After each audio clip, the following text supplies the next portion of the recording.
fourscore and 7 years ago our fathers brought forth, upon this continent, a new nation, conceived in liberty, and dedicated to the proposition, that all men are created equal. Now we are engaged in a great civil war, testing whether that nation, or any nation so conceived, and so dedicated, can long endure. We are met here on a great battlefield of that war. We have come to dedicate a portion of it as a final resting place for those who here gave their lives, that that nation might live. It is altogether fitting and proper, that we should do this. But in a larger sense we cannot dedicate, we cannot consecrate, we cannot hallow this ground.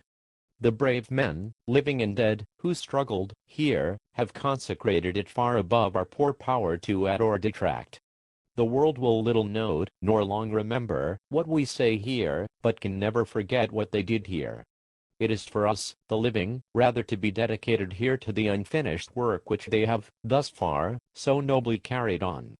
It is rather for us to be here dedicated to the great task remaining before us, that from these honored dead we take increased devotion to that cause for which they here gave the last full measure of devotion, that we here highly resolve, that these dead shall not have died in vain, that this nation shall have a new birth of freedom, and that this government of the people, by the people, for the people, shall not perish from the earth.